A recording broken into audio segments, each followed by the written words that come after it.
Bonjour à toutes et à tous et bienvenue sur le je ne sais plus combienième podcast de Kiss My Ace par le média Jeu Blanc. On retrouve l'équipe habituelle un petit peu qui avait fait les premiers podcasts. Donc moi c'est Samuel Barbotin à la présentation et on retrouve Alice. Bonjour Alice. Salut, salut. Et, Bonsoir. euh, et Thomas, Thomas après cette victoire de Sinner. Salut Thomas. Salut, bah écoute, très content de revenir sur ce podcast ce soir, après une victoire éclair. Je n'ai même pas eu le temps de savourer ce match, mais on pourra en parler en détail, donc un plaisir. Ouais, on enregistre juste après, allez, on va dire une trentaine de minutes après la victoire de Sinner contre Dimitrov au Masters 1000 de Miami. Donc on va revenir sur ça, entre autres. Aussi un petit mot sur la finale dames remportée par Daniel Collins. Puis comme d'habitude, en fin d'émission, vous aurez le droit au top et au flop de l'équipe. Donc c'était le dernier gros tournoi sur dur, hein, ce deuxième Masters 1000 de la saison, pour les hommes en tout cas, remporté, je l'ai dit, par Yannick Sinner. Je vais commencer par toi, Alice. Est-ce que tu t'attendais à une finale si peu disputée, puisque Sinner, l'Italien, l'a remporté en 1h10, 6-3, 6-1. Alors c'est vrai que ouais, ça reste un chouette tournoi, hein, le tournoi masculin vraiment, mais jusqu'à là, j'aurais dit que le tournoi était vraiment chouette par rapport au parcours de Dimitrov. Je savais que ça allait être vraiment compliqué vu ce que propose Sinner sur dur en ce moment. Est-ce que je m'attendais à une victoire éclair? Oui. Est-ce que j'espérais une finale un peu plus disputée aussi, vu le parcours de Dimitrov qui a quand même à son tableau de chasse Alcaraz, Hurkacz, donc voilà. Euh, du coup, bon, c'est pas une déception parce que bon, je crois que Dimitrov a fait ce qu'il a pu, mais Sinner en ce moment c'est Dexter, donc voilà. Ouais. Toi, Thomas, un petit bilan sur ce tournoi, en tout cas masculin, et est-ce que aussi tu t'attendais à une victoire si écrasante en fait? Bon, bah, pour le bilan, je pense que c'est une victoire logique.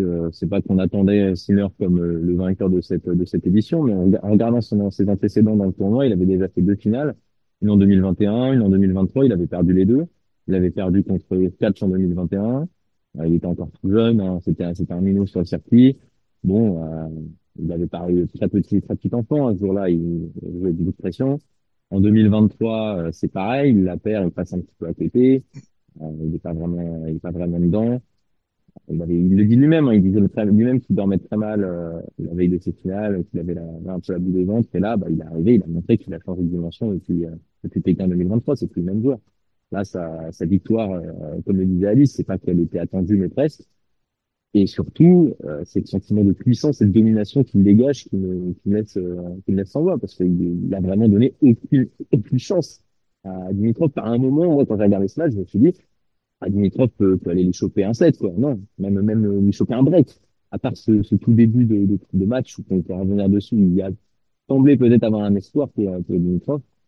Euh, Là, il a déroulé. Il a déroulé. C'était le même tarif qu'a pris Medvedev. C'était une destruction. Bon, en tant que en tant que nouveau membre du top 10, Dimitrov, bah, c'est à la fois une grande victoire pour lui, parce qu'il avait été dans le top 10 depuis 2018. Mais bon, en même temps, ça laisse les contacts que Sinner est intouchable et peut-être que bah, c'est le début d'une ère sinériste, comme on dit. Ouais, bah on est dans l'air un peu là. C'est le joueur qui domine le classement ATP et le circuit ATP en ce début de saison sur ces 3 premiers mois. Tu disais qu'il avait donné aucune chance à Dimitrov et t'as raison. En fin de match, le dernier jeu, Dimitrov, il le joue plus quoi. Dernier jeu du match, il sait qu'il a perdu, il baisse les armes. On va peut-être revenir avec toi encore, Thomas, sur qu'est-ce qui, tactiquement, tennistiquement, a fait que Sinner l'a aussi facilement emporté. Qu'est-ce qui t'a marqué dans ses choix tactiques, dans les choix tactiques de l'Italien? Qu'est-ce qu'il a voulu mettre en place? Est-ce que tu as des choses à souligner là-dessus? Alors, ce qui m'a marqué, c'est son service au corps qu'il a utilisé tout le match, pratiquement. Service au corps sur première, sur seconde balle, sur le revers de Dimitrov, généralement. Dimitrov, quand il avait du temps pour se dégager, il arrivait à mettre quelques coups gagnants en retour, mais ça s'est produit quoi, une ou deux fois.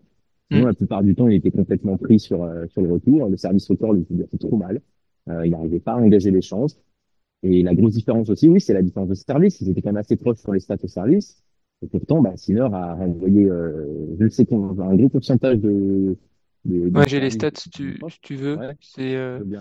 Sinner, il a il a passé 56% de première balle, Sinner, ce qui est pas énorme, mais Mm. 88% derrière cette première Voilà, balle et 63% derrière sa seconde. voilà, Et c'est ça. à l'inverse, Dimitrov, c'est 64% de premier service, mais seulement 59% de premier service converti, Voilà, quoi, emporté, et donc, 50% sur deuxième balle, donc c'est voilà, limite, donc, limite, quoi. c'est limite, et on voit bien que la différence de premier service est bah, abyssale à ce niveau-là, parce que 88% face à 60%, 59%, ça pardonne pas. C'est ça qui a fait la grosse différence sur le match. Et la deuxième chose, c'est la qualité de jeu, en fait. Dimitrov a super bien joué. Il a pas super bien joué, mais il a quand même bien joué. Il a pas semblé être dans un mauvais jour, mais juste le mec en face, c'était trop fort. La longueur de balle de Sinner aussi était abusée.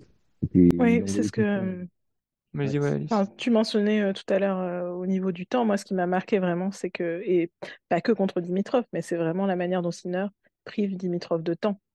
Et Dimitrov a besoin d'un petit peu plus de temps pour mettre son jeu en place, qui est magnifique. Alors oui, on s'est régalé avec oui, le revers à une main, mais la manière dont Sinner l'étouffe et le prive de temps et l'empêche complètement de mettre son jeu en place, c'était assez impressionnant. Et voilà, personne veut se retrouver avec un Sinner en fond de cours qui torpille tout, quoi. Mais il pouvait rien faire. Et même quand Dimitrov essaie de mettre quelque chose en place, essaie par exemple d'avancer, il sait qu'il se fait bouffer parce que derrière, il n'a pas le temps.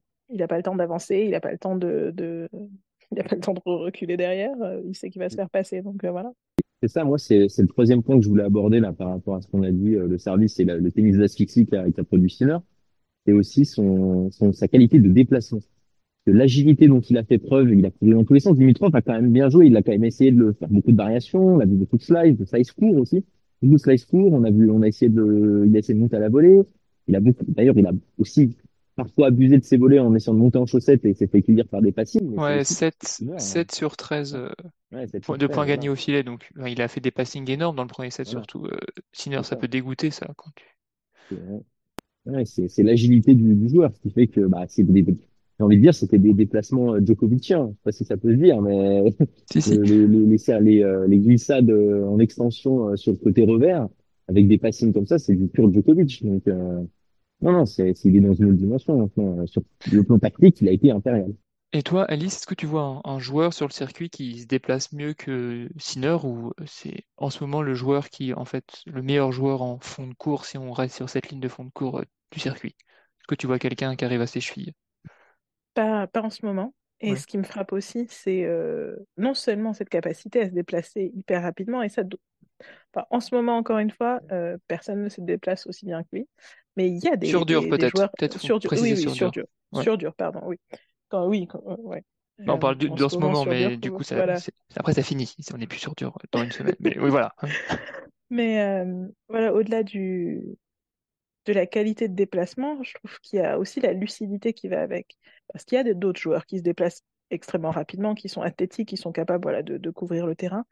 Mais la lucidité avec laquelle il le fait, je dirais pas qu'aucun déplacement n'est vain avec Sinner, mais il sait où il va et il va extrêmement vite. Donc, en ce moment, voilà, c'est cette capacité qu'il a à coupler le déplacement et la lucidité pour la construction de points qui fait qu'il est imprenable, quoi.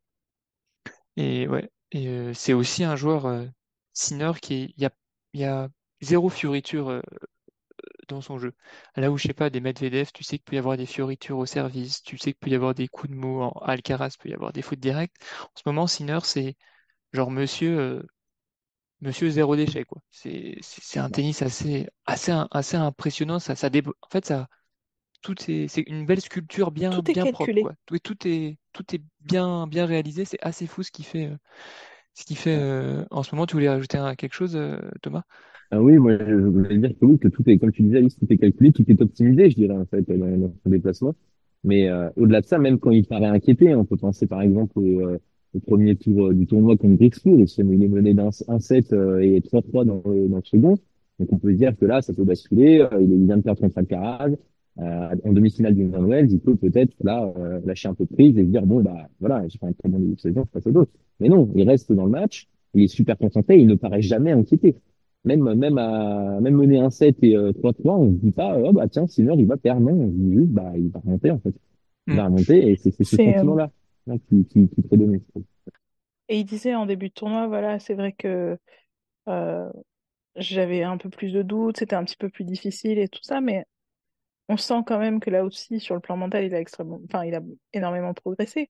C'est que voilà, il fait un début de tournoi où, même si ça ne se voit pas forcément sur le coup, il dit bon, j'étais moins bien, mais il gagne en puissance après chaque tournoi. Et je disais au début de l'émission pour rigoler un petit peu, voilà, en ce moment, Sinner, c'est Dexter, c'est le voisin que tu as envie d'avoir, il est adorable en dehors du cours, tu l'adores trop bien. Mais sur le cours, c'est un assassin, quoi. Il y a aucun déchet. Tu sais pas qu'il est, enfin, tu sais qu'il est passé, mais voilà, il tue tout Ouais, le mais monde, quoi. ouais, Et surtout qu'il monte en ouais. puissance. Il monte en puissance à chaque fois. On voit là, dans ses premiers tours, c'est peut-être le seul moment où il est prenable. On l'avait vu aussi à Rotterdam, il avait fait un début un peu poussif. Mais derrière, plus il monte en puissance, plus le pire, c'est qu'il n'y a pas il y a pas match, il y a pas, c'est pas serré. Il met 6-1, 6-2 à Medvedev, il peut le 6-3, 6-1 à Dimitrov, C'est vrai que c'est c'est fou une ça, belle putain, les pression. scores. C'est une hallucination. Il met en Ouais. 1h12, on se rend pas compte, 1h12 de tennis. Ça, quand on joue à, moi, quand on joue à 32, voilà, en club, oui, 1h10, 1h20, ça peut sembler long. Mais Ouais, pour ouais. lui, c'est juste un rouleau compresseur. Donc, Il me fait ouais. penser alors effectivement la comparaison pour ce tournoi à Miami est malheureuse, mais il me fait penser à Iga Swiatek dans son côté un peu clinique là. Quand la Mm. machine est en marche, bon, boum boum. Et Ouais. c'est pas forcément qu'en face ça joue mal, c'est que La triple, c'est quoi. c'est précis, c'est puissant, c'est fait quoi. Ah, Et puis c'est il arrive, propre, ouais, ouais, il arrive voilà. au-dessus de tout le monde. Et sur Sinner, enfin là, c'est combien? C'est 23 matchs, 22 victoires ou 22 matchs, 21 victoires, je ne C'est sais ça, plus, mais 22 victoires, une défaite. ouais.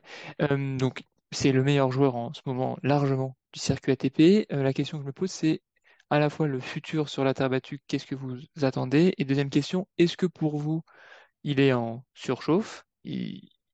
Bah, il joue plus que son niveau, ou alors c'est en fait ça va être ce niveau-là que va avoir Sinner sur dur pendant encore 10 ans, et là ça va faire très très très mal. Toi, Alice, qu'est-ce que t'en penses?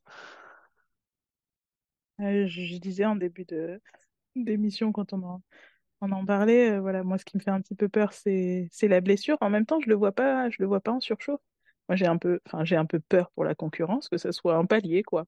Hmm. Euh, Bah, c'est je, terrible si ça, enfin, je ça le va être vois dur encore capable de... de Ouais. progresser, quoi.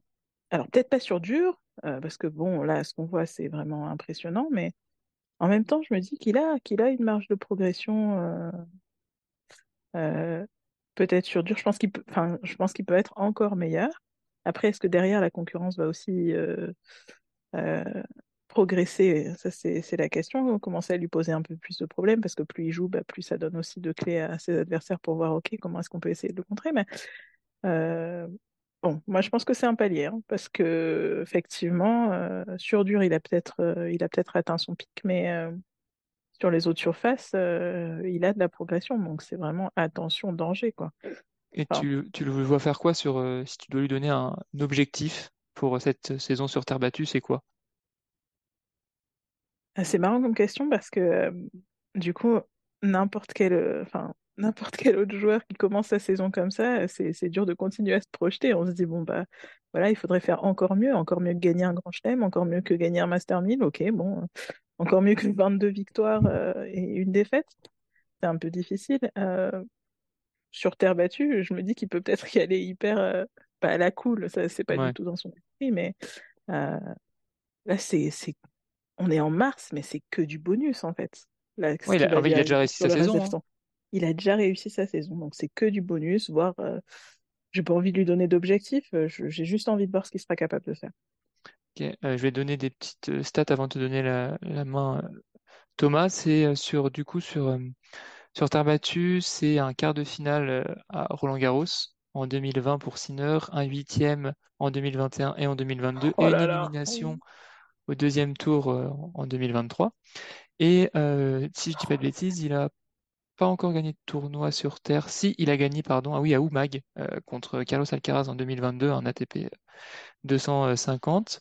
Mais c'est quand même la surface où il est le moins c'est une des surfaces où il est le moins performant, puisqu'il a uniquement entre guillemets, 63% de victoires sur terre battue, selon Tennis en direct, dans sa carrière, alors que par exemple sur dur intérieur, il a 71% de victoires, et sur dur, non, sur dur extérieur, 71% de victoires, sur dur intérieur, 77% de victoires. Donc toi, Thomas, est-ce que tu penses que il peut encore, est-ce qu'il est en surchauffe, Sinner, et qu'est-ce que tu lui donnes comme objectif pour, euh, pour la saison sur terre battue? La place de numéro un mondial, Ouais, clairement. Je pense que c'est l'objectif qu'il doit viser parce que en surchauffe, pas tant que ça, puisque on aurait pu croire que sa surchauffe ça aurait été avec Manuel juste avant, ouais, quelques semaines avant. S'il avait pas enchaîné avec Miami, là, oui, on aurait pu se dire, ok, il a fait un très bon début de saison, il chope l'Open d'Australie, il prend aussi Rotterdam, mais derrière, le fait qu'il enchaîne avec Miami, ça montre que ce joueur-là est plein de ressources et que c'est plus le même joueur, on peut plus le considérer comme le joueur qu'il était l'année dernière, même sur terre battue, quoi. Parce que c'est une autre dimension, il a tout amélioré. Le service, le mental, etc., sa variété aussi, c'est que maintenant il sait à peu près tout faire. Il est beaucoup plus lucide, comme tu disais, Alice, dans ses choix. Donc, c'est plus le même joueur. Et surtout, je sais que bon, comme tu l'as rappelé, c'est ça va en bonne surface, la terre battue, 63% de victoire. Mais ça reste un joueur qui a performé sur terre battue, ou plutôt, en 2020, il avait déjà fait un quart à Roland-Garros, oui, en oui, c'est fou, 2020. hein. Donc, Donc il en est capable, hein. voilà. Donc, moi, je pense honnêtement que voilà, l'année dernière, il perd contre Altmaier en 5-7. Ah oui, je l'avais vu, le match, il était interminable. En Et il 4, non perd à la même. fin. Non, tu perds Non, pas en en 4. 5-7, il mène 7-6, après il perd le deuxième, et puis il mène 6-1, puis après il se prend Ouais, t'as 7-6, raison. 7. Ouais. Donc, voilà, c'est une défaite crève-cœur aussi, hein. À l'époque, on disait d'ailleurs que le Sinner, elle a été abonné à ça et qu'il n'arrivait pas à franchir son plafond de verre contre les plus forts, hein, parce qu'il avait déjà perdu contre Tsitsipas à l'Open d'Australie en 5-7, en huitième. Mais je pense que là, dans sa forme actuelle, c'est impossible de croire qu'il va pas réussir sa saison sur terre battue. La seule petite inquiétude, c'est le physique. Parce que, Ouais. oui, la terre Mm. battue, c'est différent. C'est quand même une physicalité, qui est beaucoup plus engagée. Donc, il faut les tenir, les matchs. Faut tenir voilà, la chaleur aussi. On est dans une saison très chaude. Donc, c'est peut-être le seul bémol. Mais entre guillemets, s'il reste dans cet état d'esprit, s'il n'a pas de blessure, il va performer autant sur terre que sur dur. Voilà, il avait fait demi-finale à Monte-Carlo l'année dernière. Pourquoi il n'irait pas encore jouer les premiers rôles dans ces tournois-là? C'est Je sûr, tu pense que Et parlais. puis, vraiment, comme tu dis, ouais, pardon. pour moi, c'est la place numéro mondial. Alors, en tout cas, je pense Oui, qu'il je y a voulais dessous de juste faire Roland un point Garros. sur le classement. Du coup, il obtient son meilleur classement là. Il devance Ouais. Carlos Alcaraz. Du coup, il est deuxième, numéro 2 mondial. Et il a 8700 points. Djoko en a 9700. Finalement, c'est pas hyper loin, puisqu'on sait les points qui sont en jeu. C'est beaucoup de points qui sont en jeu dans les tournois à venir. Donc, c'est pas inimaginable. Comme, Oui, c'est même pas impossible Et qu'il soit puis, ouais, numéro un mondial avant Roland Garros, hein. Si jamais il faut en gagne voir. encore un ou deux, on sait Ouais, mais pas, c'est pas hein. impossible. je, je crois que ça a été calculé, mais que donc Joko sera numéro un normalement Jusqu'à jusqu'à Roland? Roland-Garros, jusqu'à Roland, mais en même temps, bah, notamment à cause du résultat à Monte-Carlo. Mais, Hmm. bon, quand tu as annoncé tout à l'heure ses résultats sur terre battue de 2023, Sam, voilà, lui, il a quand même beaucoup moins de points à défendre. Je pense qu'il va bien s'accrocher à sa place de numéro 2. Et puis, après la terre battue, bon, ça fait loin aussi, il faut faire attention au physique et aux blessures, mais après la terre battue, il y a le gazon. Moi, je m'inquiète pas trop de la saison de Sinner sur gazon. Donc là Oui, aussi, oui, si c'est si c'est pas fait à Roland, derrière sur le gazon, je pense que oui. c'est là Et qu'il même, apprend, hein, même. et même à Roland, il n'a qu'un deuxième tour à défendre. Mais oui, oui, Donc, c'est ça, il y a qu'un deuxième tour. C'est quand imaginons, tu il l'as va pas annoncé, en ouais. finale, mais s'il fait quart ou demi, déjà, il va choper énormément de points. Donc, Ah ouais, il va gagner Mhm. 1400, 500 points, un truc du genre. Donc, ouais, ça voilà. peut. Donc, si Djoko fait une contre-perf, on sait Ouais. pas, hein, c'est pas ce qui peut arriver. Ouais. Alors, bon, la contre-perte de Joko, on va y revenir, mais Ah, si Djoko n'arrive que en demi-finale, c'est Ouais. bon, hein. Et terrible ça. ce que je voulais dire, c'est, enfin là, du coup, Sinner, il revient en Europe, il va jouer du coup sûrement le Masters 1000 à Rome, plus le Masters 1000 à Monte-Carlo. Il va avoir une ambiance de fou, je pense, dans les tribunes. Déjà qu'il y avait une ambiance de fou pour les Italiens sont assez fous quand même. Si maintenant en plus il est aussi fort et il est aussi puissant, ça peut être assez dingue. Ça peut être assez dingue ces matchs. On va quand même dire un petit mot sur Grigor Dimitrov parce que mine de rien, même s'il arrive pas encore à tutoyer les sommets, je dirais le top 5 ATP, il réalise quand même une sacrée saison Grigor Dimitrov. On en avait déjà parlé, je crois, dans un des premiers podcasts. Là, il arrive du coup en finale d'un Masters 1000. Si je dis pas de bêtises, cette saison, c'est du coup une demi-finale à Rotterdam, euh, une finale à Marseille, une victoire à Brisbane. Bon, évidemment, la grosse tache d'encre, enfin la grosse faute de Dimitrov, c'est cette élimination au troisième tour contre le Portugais Nuno Borges à l'Open d'Australie. Mais sinon, qu'est-ce que tu penses, toi, par exemple, Alice, de ce début de saison de Grigor Dimitrov? Est-ce que tu es mitigé parce que vu son niveau de jeu, vu la beauté de son jeu, tu voudrais qu'il aille tutoyer les sommets ou alors tu es quand même satisfaite? Moi, je suis super contente du niveau qu'il arrive à montrer à 32 piges, voilà. 32, n'est-ce pas? Ouais, 32. Ouais, voilà.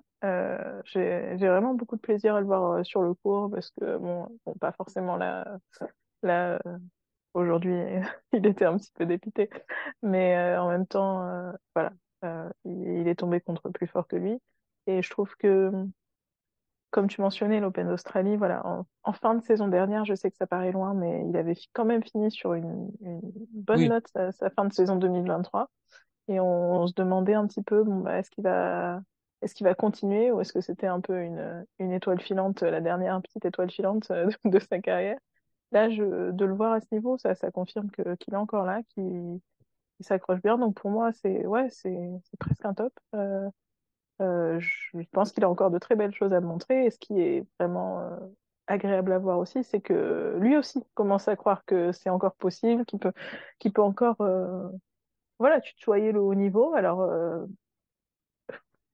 je pense qu'il a de quoi décrocher des gros titres si Alcaraz est malade, Sinner s'est cassé une jambe et voilà, là, effectivement, je pense que il a la place pour un gros titre. Mais bon, de bons résultats, ça c'est sûr que il va rester là pendant un petit bout de temps, hein, et je lui souhaite de rester dans ce top 10 jusqu'à la fin de la saison, hein, là où il est top, ouais. Là il est top, il est ouais, 9 là, je Top crois. 9, numéro 9. Il a réalisé un 9. sacré tournoi quand même en éliminant Alcaraz, Medvedev, Hurkacz. Non, Euh, c'est Sinner qui élimine Medvedev. Pardon, il élimine Zverev, tout à fait, j'ai confondu. Donc C'est presque pareil, ils sont presque russes tous Mais, les deux, hein, donc Ouais, voilà. voilà, mais c'est pas pareil. Toi, mais c'est Alcaraz, ouais, enfin, là aussi, je pense qu'on n'est pas Ah trop oui, en revenu plus, là-dessus, mais ouais. il a des OC, ouais. Euh, il Ah l'a oui, oui. complètement, Il l'a concassé, ouais, sincèrement. ouais, il a vu complètement au travers de son jeu et c'est là aussi où bon, j'aime pas trop faire de comparaison, mais euh, je parlais tout à l'heure de la lucidité. Ah oui, oui, oui, d'accord. Là-dessus, Alcaraz a pas réussi à changer de plan, quoi. Ah oui, Et oui, c'est non, rien là à voir, hein. où, Bah, donc, Alcaraz est un peu coach dépendante, hein, donc c'est un peu le problème aussi. ouais, Donc, ouais, mais là oui, où oui. Sinner On en n'a pas a, besoin, c'est réfléchir tout seul, hein. Pas du bashing on, Alcaraz, mais bon, voilà. on en avait parlé effectivement la dernière fois, et là, je trouve que c'est vraiment le tournoi qui le montre le plus, cette différence. Cette capacité à analyser le jeu et à analyser les stratégies qu'il faut appliquer sur le moment, il y a encore une grosse marge entre ces deux joueurs. Donc, bon. Mais revenons sur Dimitrov, qui fait une Ouais. super saison. Voilà. Toi, Ça, je- moi, mais en fait, le truc que j'ai toujours avec Dimitrov, c'est que j'ai l'impression qu'il les matchs références qu'il fait, c'est jamais en finale, quoi. C'est pareil, les exemples plus récents, Ah c'est oui, à bah oui, Bercy. oui, oui. À Bercy, son match référence, c'est contre Medvedev au premier tour, match de dingue. Et puis il arrive jusqu'en finale et il passe au travers. Ah, mais Oui, il passe au il se travers contre prend Novak. Là, Djoko, Oui, lui, il là, il passe au passe au il travers se travers. prend Djoko, quoi. contre Il se prend Djoko. Djoko, il se prend Ouais, Sinner. Enfin, Sinner, les ouais. deux qui sont. Mais là, pareil, il fait peut-être le match, son gros match, les deux gros matchs, enfin trois gros matchs, mais j'ai l'impression que c'est jamais au bon moment où il arrive à sortir le meilleur de lui-même. Et peut-être sur ça où j'ai toujours cette infime, enfin cette frustration, même si j'adore ce joueur. Qu'est-ce que t'en penses, toi, Thomas? Ouais, j'ai un peu ton sentiment. Pour moi, depuis le temps que je fais le tennis, j'ai jamais considéré que Dimitrov pouvait être un sérieux outsider à la victoire, en fait, sur chacun de ses tournois. J'ai toujours considéré qu'il pouvait aller loin, qu'il pouvait faire de belles perfs, qu'il pouvait sortir n'importe qui, à n'importe quel prix, hormis la finale. Et ça a toujours été le cas, parce que bah, c'est un joueur qui n'a plus gagné de titre majeur depuis 2017. Sa dernière victoire, c'est le Masters en 2017. Dernière grosse victoire, hein, évidemment, Oui, oui. dans un gros titre. C'est à ce moment-là, justement, il avait battu trois top 10 de plus, trois top 10 de suite, puisqu'il l'avait remporté. Et là, ça fait un peu écho, puisque là, il sort Okatch, il sort Alcaraz, il sort Zverev. Et donc là, on se dit, ah, peut-être qu'il va faire, comme il avait fait au Masters, sortir, sortir Medvedev, mais, enfin, sortir Sinner, Mm. mais c'est pas ce qui va se passer. Donc, c'est trop dur. Ouais, Voilà. et bon, alors vraiment, c'est pour l'enfoncer, hein, ce que je dis, mais quand il gagne son Masters 1000, est-ce que vous savez qu'il bat en finale quand même? Il bat Kyrgios. Donc tout ça pour dire que euh, il gagne son Masters 1000 en finale contre un joueur qui n'est pas du standing d'un Sinner, d'un Djokovic. Donc il a toujours ce petit palier quand il rencontre des gars. Là, c'est vraiment pour l'enfoncer, alors je l'aime bien, pourquoi je dis ça. Mais il y a toujours ce petit frein à main quand il joue des joueurs bah, en fait plus forts que lui sur le papier, quoi. Je Hum, sais pas s'il a ce frein, en fait, enfin, parce que là, en fait, il a ce frein en finale, je dirais. hum. Parce que, comme Thomas disait, il est capable de battre n'importe qui. Puis bon, effectivement, je parlais de tournois majeurs qu'il a gagné. Il n'y a pas de tournoi majeur, mais bon, écoute, quand même, cette année, il a remporté un titre à Brisbane. Donc voilà, effectivement, bon, c'est pas un tournoi majeur, mais rappelons Oui, quand même qu'il y a en ce moment et à quel niveau, quoi. ouais, bah là, en vrai, devant lui dans le classement ATP, il y a Casper Ruud, il est quand même plus en forme que Casper Ruud. Il y a Rune, il est plus en forme que Rune. On peut même aller jusqu'André Roublev. Allez, peut-être aller kiff Bourrico, même si Roublev en ce moment il disjoncte. Mais du coup, il se rapproche du top 5 quoi, en ce moment ATP. Parce Mmh. qu'après, c'est Ouais, ouais. Zverev, Medvedev, Alcaraz, Sinner, Djoko, quoi. Si tant est que Djoko, bon, on met quand même Djoko au-dessus, mais il faut voir comment Djoko revient sur. Bon, je pense qu'il reviendra bien, mais sur la saison de terre battue. On va donc passer à ton top, toi, Alice. Quel est ton top? Parce que c'est bah, une joueuse de tennis et non un joueur. Ouais, ouais. Moi, mon top de la semaine, c'est Danielle Collins. Alors, je vais faire tâche parce qu'il paraît qu'elle est pas super populaire dans le vestiaire, parce qu'elle sourit Même pas, je ici, me hein, moi souviens. je suis pas un grand fan de Neil Collins, mais vrai. Mais je me souviens avoir lu un article il y a quelques temps, ouais. C'était en 2021, qui disait, voilà, ce qu'on reproche à Danielle Collins, c'est qu'elle ne sourit pas. Et moi, j'ai commencé à l'adorer à cause de ça. Parce que bon, dans la vie, des fois, hein, on a le droit de pas sourire. Et puis, quand on est une fille, en général, faut tout le temps sourire. Donc, le fait qu'elle sourit pas, je me suis dit, Elle, ah, je l'aime bien. elle Je a l'aime bien. sourié quand elle a gagné, quand même. Elle était souriante, hein, de toute Bah façon, oui, elle oui, non, était, elle mais était jolie. bah, Oui, oui. évidemment qu'elle souriait. Bah, je sais pas, elle pourrait Donc faire bon, la gueule. voilà. Mais aussi, voilà, bon, bah, un peu comme tout le monde, j'ai appris son histoire en 2021 quand elle fait sa finale contre Ashley Barty. Enfin, mais un petit peu avant, voilà. C'est une joueuse que j'aime beaucoup aussi. Bon, c'est le mois de l'endométriose, donc on est au mois de mars, donc voilà. Parce que. C'est l'occasion d'en parler aussi. Elle, Mm, elle souffre mm. d'endométriose et je trouve ça incroyable et tellement impressionnant quand on a ce genre de maladie chronique d'arriver au sport de haut niveau, à son niveau. Ça doit demander une force mentale que je me représente pas bien et que je pense beaucoup de gens ne se représentent pas. Donc j'étais très très contente de la voir à ce niveau-là. Et ouais, c'est mon top de la semaine. En plus, Bah, elle gagne chez elle à Miami. Voilà. Enfin, c'est sa c'est dernière super. saison en plus, donc c'est un beau Oui, jubilé, quoi. Enfin, là, elle a réussi sa fin de carrière. Enfin, on connaît, j'en tout sais à rien, fait. les joueuses qui prennent souvent leur fin de carrière assez tôt, souvent, ou les joueurs même, souvent ça revient 3 4 années, 3 4 années, 3 4 années après. Et bon, elle, en tout cas, elle a annoncé qu'elle allait, c'était sa dernière année, Prendre quoi, sa retraite, voilà. qu'elle allait reprendre sa Ouais, retraite. Donc, sa plus grande victoire, hein, de tout toute sa à fait, ouais, carrière. ouais. Elle avait fait une finale, tu le disais, contre Barty à l'Open d'Australie. Et puis un jeu assez particulier. C'est un peu, franchement, c'est un peu la Caroline Garcia américaine, quoi. J'ai envie de dire, c'est un jeu elle est un peu moins portée vers l'avant que Caroline Garcia, mais c'est un jeu tout pour l'attaque, tout pour la frappe. Oui. Quand ça Mm. passe, c'est génial. Quand ça passe pas, c'est catastrophique parce que t'as pas de plan B, quoi. Et là, elle profite d'un tableau assez finalement facile, hein, entre guillemets, puisque Ouf. Ouais. entre Ouais, entre guillemets guillemets, quand même. Rybakina en finale, mais sinon c'est Alexandrova en demi, Caroline Garcia en quart, Sirtea en huitième.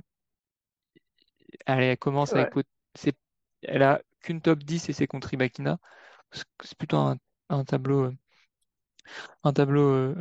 dépeuplé. On pourrait aussi rajouter, parce qu'on n'en a pas parlé sur le podcast, mais ça n'a rien à voir avec Daniel Collins. Mais je vais juste finir sur Daniel Collins avant d'enchaîner sur ce que je veux dire. Daniel Collins, elle est du coup là, l'heure où on enregistre. Si je dis pas de bêtises, je vais la retrouver dans le classement. Elle est... Daniel Collins, où te trouves-tu? Elle est 22e joueuse, 22e joueuse mondiale. Et ce que je voulais dire aussi, c'est que il y a bah, il y a Sabalenka qui a perdu son compagnon, son mari, je ne sais plus trop, enfin, le statut de leur relation. Sabalenka a perdu son mari, il est mort. Et ça peut avoir hormis le fait que ce soit tragique et terrible, ça peut avoir de grosses conséquences quand même sur le circuit féminin. On ne sait pas trop comment elle va se remettre de ça à juste titre.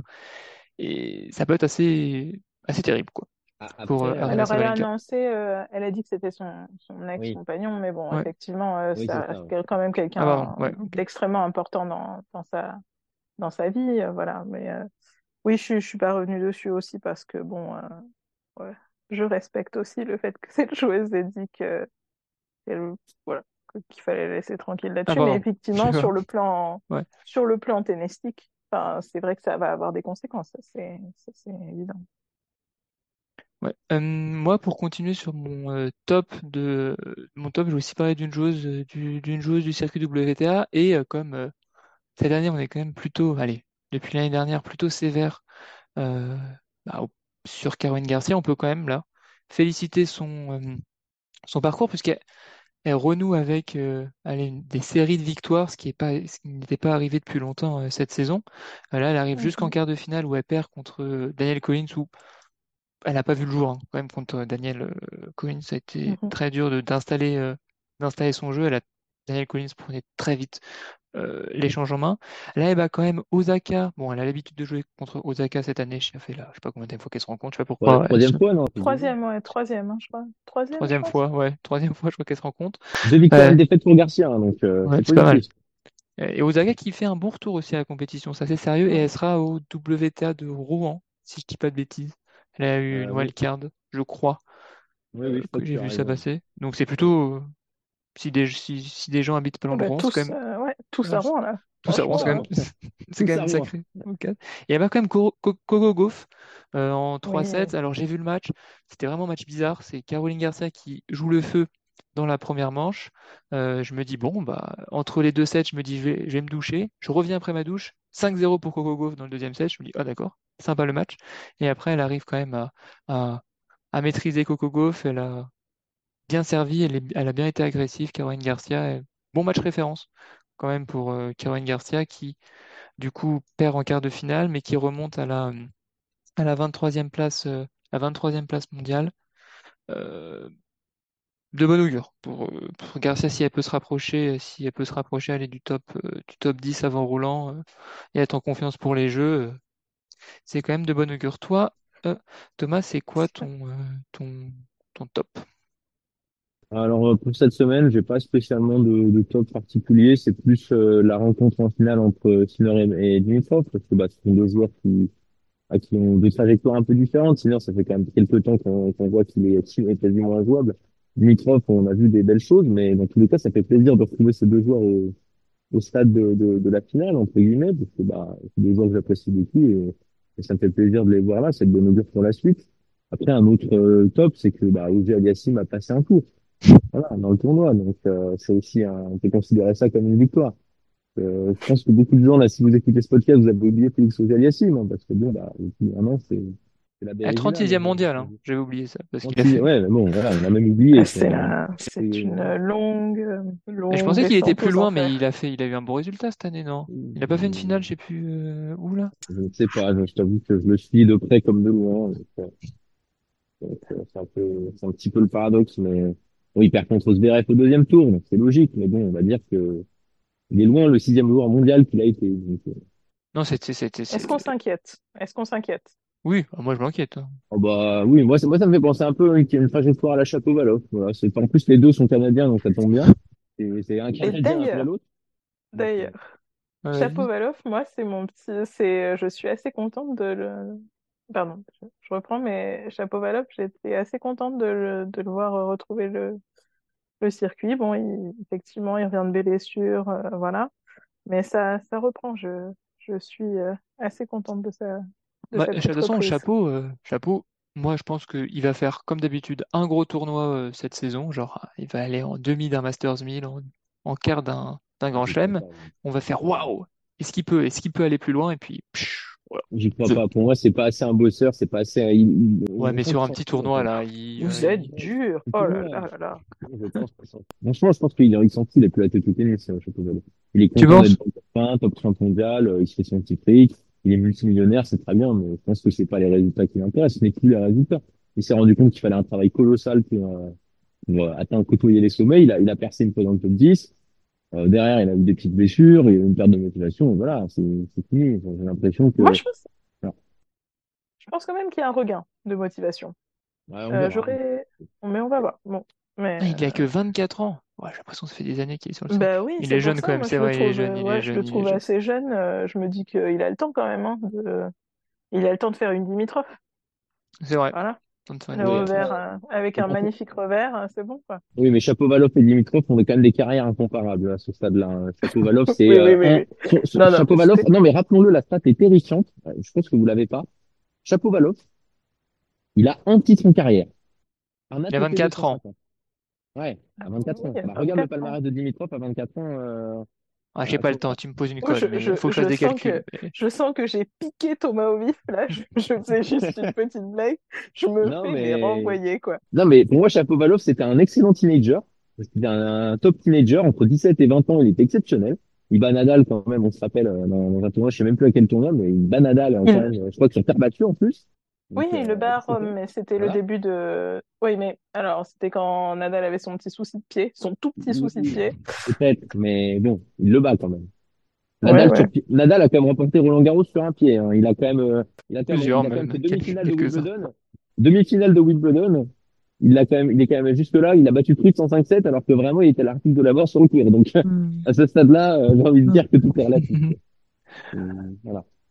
Et bon, voilà. Et pour moi, Chapovalov, c'est un joueur qui stagne, mais c'est un joueur qui n'a plus la motivation. Voilà. Même si j'adore ce joueur, aussi lui, parce que bah, j'adore son style de jeu, mais je considère qu'il est trop fougueux et il ne se jugule pas aussi contre lui. Donc, on verra. J'espère que toi, Alice, que ton pronostic se réalisera, mais de mon On en côté, reparle. On en reparle Bon, dans quelques mois. vu comment Thomas a l'air énervé, je vais pas le lancer tout de suite sur son ah flop. non, là, Je vais donner la main, je vais donner la faut main me laisser me à calmer là. Alice. Je vais donner la main à Alice. C'est quoi ton flop de cette semaine, de ces 2 semaines? Parce que c'est vrai qu'on n'a pas fait de podcast de podcast la semaine dernière. Donc c'est quoi ton flop de ce tournoi de Masters 1000 sur 12 jours, beaucoup trop long?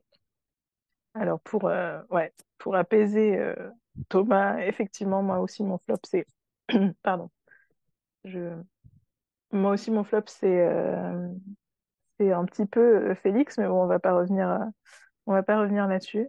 Bon, oui, j'ai envie de pousser un petit coup de gueule sur les Masters 1000 en 12 jours, malgré tout l'amour que je porte au tennis. Mon Dieu, c'est Oh, c'est vraiment long. enfin, en tant que spectateur, alors j'entends hein, tous les arguments pour faire un tableau plus large, pour intégrer plus de joueurs, mais je trouve que c'est une telle purge. C'est vraiment long, c'est dur ouais, de tenir le suspense, et je dis ça alors que j'adore le tennis, quoi. Hmm. Donc, je En vois fait, les hmm, avantages, mais en tant que spectatrice, enfin, en tant que spectatrice, en tant que, le fan, quoi. ouais, que je me dis pour les fans ou pour les fans ou même pour les spectateurs qui ont du mal à suivre le tennis, je vois mal comment ce format en 12 jours peut attirer plus de monde, Mais puisque en ça a fait, été je l'un des trouve au débats, début voilà. de la semaine, du coup, c'est long. C'est long, enfin, c'est un peu ennuyant. Le début de la semaine est un peu ennuyant. T'as plein de matchs. Ok, t'as plein de matchs. Le début de la semaine. Mais c'est ennuyant parce que t'as pas, euh, t'as pas les matchs directs contre les têtes de série. Puis après, ça commence à être, t'arrives vendredi, samedi, c'est pas mal. dimanche, c'est pas mal. Et puis, pouf, après, t'arrives au quart de finale et il y a quasiment plus personne qui joue, quoi. Et même au huitième, c'est séparé en deux. Enfin, je trouve ça long, quoi. C'est juste long. Et encore heureusement, là, à Miami, c'était un master féminin et masculin. Donc, t'avais plusieurs matchs. Mais quand c'est soit l'un, soit l'autre, c'est long, quoi. Donc, euh, donc voilà. Donc moi, je te rejoins complètement sur ce flop. Et même, je sais pas pourquoi j'aime pas le tournoi de Miami. J'aime pas cette espèce de... Ça me perturbe, ce cours central de Miami me perturbe. Le fait que ce soit à l'intérieur de l'enceinte des Dolphins qui jouent en NFL, là, des Miami Dolphins en NFL, ça me perturbe, je sais pas, j'aime pas, il n'y a pas grand monde dans les tribunes, le stade il est trop grand, il n'y a pas trop d'ambiance. Voilà. J'aime pas le tournoi de Miami, tout le monde s'en fout, mais je voulais le dire. Est-ce que toi, t'as quelque chose à rajouter en flop, Thomas, ou tu penses qu'on a fait le tour? En termes de flop, non, j'ai beau chercher dans ma mémoire, il y a pas, j'ai pas vraiment été déçu par un joueur sur ce tournoi. Tout a été un peu dans la logique des choses. En fait, tous les matchs ont été un peu prévisibles. Il n'y a pas eu spécialement de grosses surprises. Peut-être Zverev, moi, ce qui me déçoit un peu, oui, Dimitrov, il joue le feu, etc. Mais moi, je considère quand même que Zverev, aurait dû normalement s'imposer, contre Dimitrov. C'était quand même un match très serré. Mais Zverev a pas mis le couvercle. Zverev, c'est un peu, ce qui me déçoit, c'est on l'attend quand même. Il est revenu de blessure. Ok, il a eu une grosse blessure, en 2022. Mais c'est quand même un joueur qui est toujours très bien placé, Tout à fait. mais qui, Tout à bon, fait. tout le temps Et fait des demi-finales. Là, à allô? l'Open d'Australie, il Ouais, menait on t'entend, Alice. 2-7-0. Il menait Peut-être. 2-7-0 en demi-finale contre Medvedev et il repère derrière. Il se reprend, il se fait remonter de 3-7. En fait, il est toujours très bien placé, mais il est jamais. Ça fait longtemps que je l'ai pas vu faire une finale dans un grand tournoi et Hmm. vraiment pouvoir prétendre au titre. En fait, Zverev, pour moi, voilà, je le vois toujours au top dans les 4 meilleurs, 4-5 meilleurs, mais je le vois jamais remporter le titre. Voilà, c'est ce qui me dérange et bah, j'aimerais bien le voir. C'est quand même aberrant de voir qu'à bientôt 27 ans, il a qu'une finale de Grand Chelem, vu le potentiel qu'il a, quoi. C'est quand même indécent, limite. Pour Ouais. un joueur qui et vraiment a tout ouais, gagné sinon, bah, il lui manque vraiment cet éternel Grand Chelem et même là, ce besoin de refaire vraiment une finale dans un gros tournoi, quoi. Voilà. tout à C'est fait. mon petit coup de Mais gueule. j'avoue que je sais. Mais si je peux rajouter, j'ai beaucoup de flops cette semaine, donc je Vas-y, rajoute un vas-y. petit flop. Je rajoute un petit flop. Promis, la semaine prochaine, j'essaie de revenir de meilleure humeur. Mais mon flop continuel, c'est quand même Holger Rune, là. Ça fait Ouais.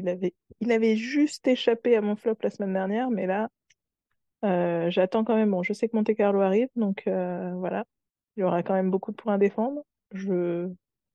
Euh, Par rapport aux ambitions qu'il avait annoncées l'année dernière, il est quand même loin de ses objectifs. Et quand, pardon, mais c'est une autre petite pique aux exhibitions. Mais allez, c'est parti. Quand je pense qu'il fait partie du Six King Slams en Arabie Saoudite, Ouais. C'est surprenant. pardon, mais voilà. Ouais, non, Je me, je suis d'accord je avec sais toi. pas ce qui se passe pour Holger Rune. Il est avec ouais, Ah, pour moi, c'est des un soucis mélange de de coach. tout. T'as raison, c'est un mélange de tout. C'est déjà physiquement, il a toujours ses crampes, il a pareil des problèmes. Mentalement, il est toujours pas bien sur le court, il fait toujours un peu son caca nerveux, on va dire, hein. Il fait toujours encore un peu gosse parfois sur certaines séquences. Dans son staff, c'est encore le bordel. Il a repris Mouratoglou, il s'était séparé de lui, il l'a repris. Il a fait une collab avec Boris Becker, elle a duré 2 jours. Enfin bref, qu'est-ce que c'est que ça, quoi. Je déconne quand je dis 2 jours, mais bon, pas loin. Oh, pas loin, hein, Et, franchement. il est complètement instable, que ce soit sur son tennis et aussi sur son extra-tennis. C'est un joueur qui répond trop sur les réseaux, il est complètement, il prend trop à cœur les critiques des haters. Donc, En moi, je sais fait, pas. ce qui lui fait mal, c'est la comparaison avec Alcaraz et Sinner, quoi. Ah C'est bah que maintenant, tu oui. vois la différence, quoi. C'est s'il n'y avait pas Alcaraz et Sinner, bon, il a 20 ans, Oui, bah, déjà mais bien, hein. là, ça fait tâche, en fait.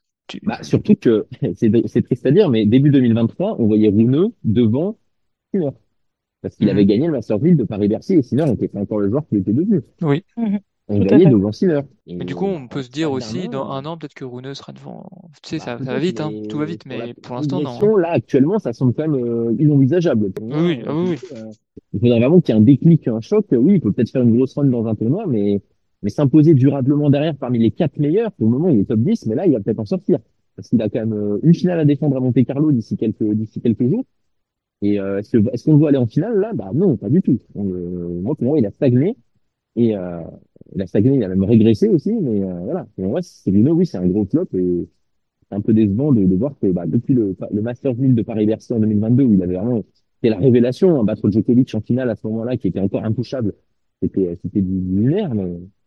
Mais là, actuellement, bah oui, il stagne. Ouais, voilà. Il a que 20 ans, c'est vrai. Et, la raison pour laquelle je mentionnais Rune aussi, c'est que voilà, on se rend compte à travers cet exemple. Alors, comme tu dis, hein, Samuel, il a que 20 ans, il a largement le temps de trouver, enfin, de revenir, entre guillemets, ou d'arriver en tout cas sur le devant de la scène. Mais l'importance de la structure autour des joueurs et des joueuses, ça me paraît primordial, quoi. Enfin, quand on voit euh, la structure qu'il y a autour de Alcaraz, qu'il y a autour de Sinner, voilà, des piliers forts dans son équipe, et qu'on compare effectivement à ce qui se passe dans l'entourage de Rune, bah, ça fait quand même une différence assez colossale. Donc Bah, voilà, là, c'est là, là où, au-delà du joueur parce que j'ai pas envie de parler. Enfin, bon, il a 20 ans, donc je j'ai pas envie non plus de cibler et de descendre le joueur en particulier, mais quand je pense à la structure, parce que effectivement c'est un sport individuel, mais autour des joueurs et des joueuses, il y a des gens. Et c'est ce cadre-là que je trouve aussi problématique dans le cas Holger Rune. C'est pas lui en particulier que je cible, mais c'est la manière dont son entourage est structuré. Voilà. Je me pose des bah, questions, mais donc là c'est mon où, flop. euh, là où Alcaraz a Juan Carlos Ferrero, qui est presque son deuxième papa, parfois même trop, qu'il couvre même un peu trop sur un tour, j'ai envie de dire. Là où Sinner a Darren Cahill, qui pareil, bah, voilà, a montré que c'était quand même une sacrée pointure au niveau du coaching. Avant, il avait déjà Ricardo Piatti, qui lui aussi est un entraîneur d'exception. Ouais, pas mal. Euh, Coach de l'année, Coach de Darren l'année, Cahill, coach hein. de l'année. Attention, Goran On est... Ivanisevic va se fâcher, hein, donc attention. Ah ouais, Ah, mais qui là est c'est plus trop coach tard. de Là, Joko d'ailleurs, on ouais, l'a qui appris est, cette qui est semaine. plus Joko, coach, c'est vrai hein. qu'on aurait pu Donc, le dire. donc là c'est Ouais. grillé. Voilà, mais Voilà. tout ça pour dire que, à côté, quand on regarde Runeux, c'est sa mère, limite, son coach. Ouais, putain, Et le c'est problème, hilarant. c'est que sa mère, ça rappelle de vieux démons obscurs qui nous rappellent bah, le fantastique joueur qui aurait pu devenir Stefanos Tsitsipas. Lui aussi, on aurait pu dire que c'est un flop, Non, mais hein, elle fait encore il plus est pas peur, très la loin. mère de Rune, je Voilà. trouve. Oui, Il fait c'est vraiment vrai. peur. Mais bon, le père de Tsitsipas et sa maman, Ah, lui, il fait peur. je suis Tsitsipas. désolé, c'était pareil, c'était Ouais. le même genre d'énergie humaine, le truc Ouais, ouais. bidon. Donc, Enfin, j'avais pas cet exemple en tête, mais encore une fois, la structure, la voilà, structure, la la Mm. structure, structure. bah oui. Voilà, Tsitsipas, le projet Tsitsipas, maintenant, bah, il en est, bah, Tsitsipas, on se demande s'il va réussir à faire un quart de finale. Donc là, c'est terrifiant, là, ses performances en ce moment. Donc voilà, on va pas ouvrir Ouais.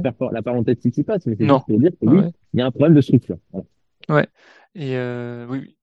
Bon, je voulais. Allez, je vais te dire un autre flop, c'est 11 Jabber. On l'a complètement oublié, elle aussi, et ça va me permettre de finir et de faire la transition vers la conclusion. C'est 3 défaites sur les 3 derniers tournois au premier tour.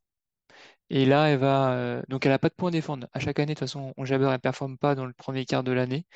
Donc, on pourrait se dire, pas de panique. Sauf que là, c'est quand même des résultats alarmants. Et là, elle va jouer à Charleston, là où elle a gagné l'année dernière. Elle a du coup 500 points à défendre. Elle est actuellement 6e mondiale. Il va falloir se bouger les fesses, 11, parce que si elle perd ses points, là, va. Elle est 6e mondiale, elle peut descendre jusqu'à la 10e place mondiale et dégringolade. Donc, attention, on jabber. Bah merci en tout cas à vous de nous avoir écoutés. N'hésitez pas à nous suivre sur les réseaux sociaux, Jeu Blanc sur Instagram, Jeu Blanc sur Twitter et jeublanc.fr sur Internet, comme site Internet. Auguste d'ailleurs a fait un article sur Caroline Garcia cette semaine. Et je dis à Alice et à Thomas, bah merci, bonsoir et bah à la semaine prochaine. Allez, ciao. À bientôt. Abonnez-vous si vous voulez qu'Auger Aliassime regagne un titre. Voilà. Abonnez-vous à C'est notre vrai. compte. Donc, voilà. Pour Auger. Je laisse Thomas finir là-dessus, effectivement. Allez, Bonne salut. soirée à toutes et à Allez, tous. à bientôt, bonne Salut. soirée.